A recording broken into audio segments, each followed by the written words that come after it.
Mar Dog Life in Del Mar at Powerhouse Beach with Coco. Doing a walk. I have Annie on the umbilical cord right here. She has her arms up. Hey, testing out this new gentle leader. Let's fix you up here. Come here, buddy. Loosen it up. So I have, leave it on. We have this, it's attached to his collar right here. And I have this as a backup. So leave it. Come on. The slip chain is a backup. All right, come on, buddy. Stay right here.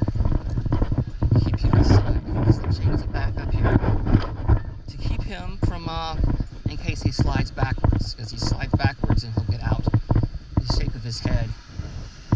Here's Annie on the umbilical cord. She's happy to be at Powerhouse Beach. This is a really nice time. I can't bring the dogs on the beach anytime here because there's just too many people, and it's not good to, the dogs will jump through and knock over the tents, but it's okay up here in the grassy spot, so I really love walking dogs here. Okay, I have a sponsor, Teamelia, great tea, great life. Wonderful teas shipped to your home in the U.S.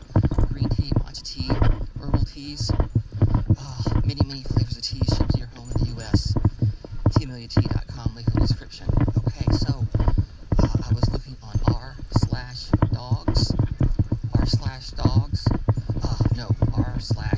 r/Wagwalker, r/Wagwalker. So r/Wagwalker, the Wagwalker's platform is a little bit different than other dog sitting platforms, where you don't necessarily meet the owners or the dogs ahead of time. It's just like it's kind of like Instacart, where they just toss out a bunch of orders. Oh, look at that, right off the little leader. Wagwalker, they just toss out a bunch of orders, and then you could have a different person walking your dog every day. That's kind of how I understand. Maybe you can, if you decided that you like that one, you can hire them again for a certain rate for repeating it on, and you can keep them. But as I understand, leave it. He's trying to rub off the leader, and it's not for that. But this is about 20 minutes in. Come here, buddy. I'm seeing a big crowd over here. I gotta get out of the way. Come on, Annie. Here, let's step over to the side. Let's step over right here. Come here, buddy. Right over here. And get out of these guys' way. Come on. There's a crowd.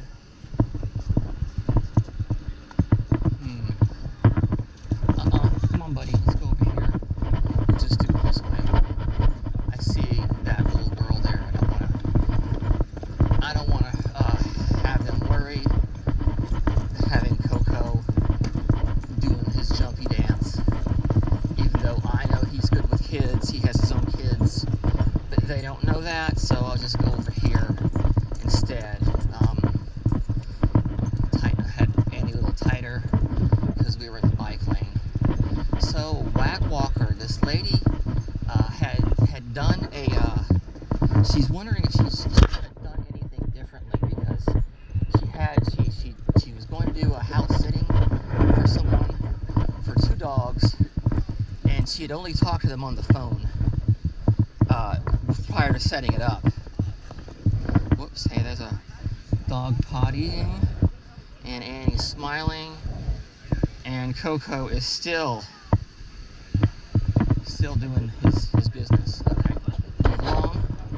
And so on Wagwalker, she only spoken to the lady. The lady had 2 dogs, a small dog and a big dog, in their home, and they were going on vacation, so she's supposed to be house sitting.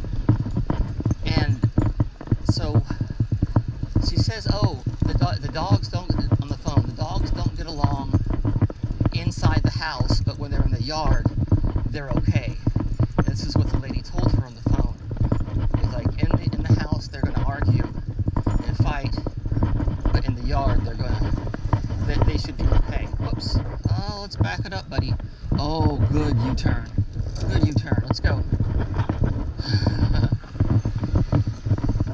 he's getting more and more used to just making U-turns with me when he starts to lead me up. Oh, whoops. Good. Let's do a U-turn. There we go. And he chewed up his harness this morning. Little anxious dog, so he doesn't like people leaving the house.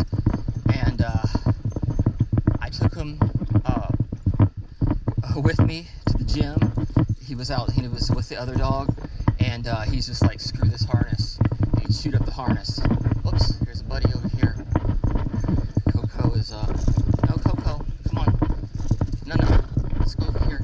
This way. Come on. No, this way. All right. Good U-turns. Let me readjust him here until he's getting a little twisted.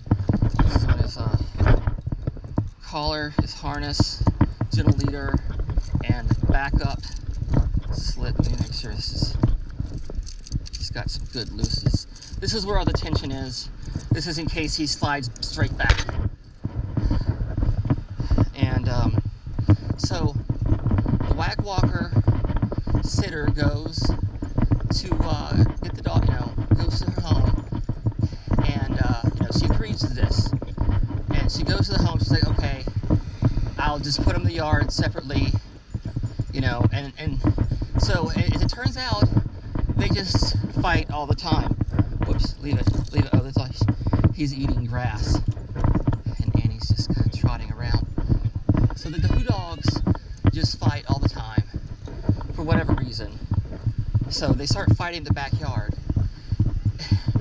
and the back patio locks behind her, so she couldn't get them apart separate enough to get one through. She realizes, oh my gosh, the back door is locked. I'm stuck here in the back. Are you barking at my dog?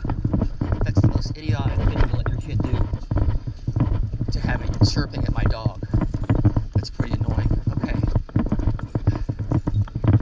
So that's why I'm here to keep Coco and Annie safe from other kids. So the Wagwalker does this. Takes her 10 minutes to get these dogs apart and around into the front door. 10 minutes to go. She couldn't get it through the back door. The back door locks behind it. She didn't have a key code for it, for the back door to the backyard. And so she's stuck. She has to throw the dogs over the fence one by one and go around to the front door and put each one in her crate, in their crates. And she's like, you know what? Screw this. This is not okay. Hey, what are you doing? Stop.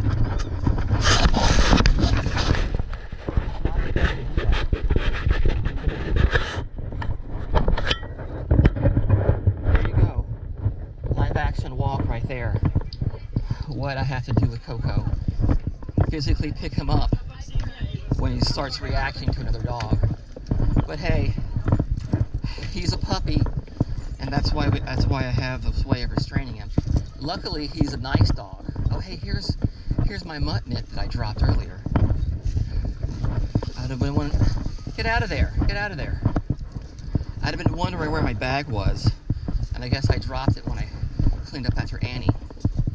So in the Wagwalker story, she has to throw the dogs over the fence, one by one, and take them to, in their crates. And she's done. She's like, this is not what, this is not like whatever stupid amount she's charging. Whatever she's charging for that, it wasn't enough. So that whatever amount that she's charging for Mike, in her second dog rate, it wasn't enough for two dogs fighting in her backyard, taking 20 minutes of battling to get dogs into their crate. All right, come here, buddy. Be a good boy. So she calls the owner and says, hey, I'm not doing this. I don't feel comfortable anymore. We're gonna find you another sitter. And then she calls Wag, and I guess, hey, what are you doing? What are you doing? Leave it alone. Let's go. There's a dog in here, Joni and Susie, there was a dog inside, and Coco was like, hey, I want to talk to you. Because he's extra friendly. Okay, that's oh, I'm one of those. It's okay, my dog is friendly. No, my dog is too friendly to meet your dog. He's just way too friendly to meet your dog. Hence the 3 forms of strength that he needs. He's too friendly. So she calls and gets a cover, and she's like, "Oh, should I have done this differently? Should I have done anything differently with this?" And it's like, no. To me, the owner was not honest. The owner should have put those dogs in an actual brick and mortar shop. Turn around. Let's go. Make a U-turn. Here we go. And that's on them. The owners that do that, they have weird dogs, that have dogs that are on medication because they're anxious and the dog doesn't want to take medication. Maybe it's, look at yourself. Why is your dog on medication? Why are your dogs fighting with each other? You know, what's going on in your home? And you shouldn't put it on the Wagwalker to go and put your dogs in the backyard half an hour so they can battle it out. Okay, hold on, let's go over here. Come on, buddy, let's go. Here. So, I guess Del Mar is pretty. Here's some water. You want? No, how about this? You want the water? It's got some stuff in it. It's got stuff in it. And so the owner wasn't honest. So here's a dog over here. I don't want to cross paths with these, so we're gonna head back. We'll head back and cross over because I don't want to get. There's no way to get aside from the Labrador, and I don't want to have the reactivity with them. So we'll just turn around again and just go the other way. So no, she shouldn't feel bad, and if anything, she did the right thing because the dog needs professional care, like much more beyond, you know, the simple background check of people who just walk dogs for a few days, you know, or they've been doing it for, even if you're doing it for a couple of years. Some of these dogs need a facility that's really secure, that keeps them safe from themselves and from each other. And if they can't provide it in their own home, you know, they're expecting you to house sit and sleep over in the home, and that's ridiculous. So charge more than you did before. Oh, check this out. Let's walk down here for a second. This is pretty cool. Charge more than you did before. Okay, turn around. Just get a nice view here at this hotel lobby, La Average. And raise your rates to read people out. Like this. These owners, they're looking for something to cheap out with. So if you raise your rates to inline more closer to the kennels, then at least you'll be more prepared for it. You'll get people, you know, people will be forced to pay for it, or two, you'll just have better dogs. You know, people who care for their owner more. Okay, I'm gonna way over here. There's somebody gonna pass. I'm gonna see what's going on over here. Do I have a spot? I see I have another spot over here. I'm gonna veer off. Okay, she's gonna wait for me. I see she went off to the side. And Coco's right here. So yeah, tea, great life. Green tea, matcha tea,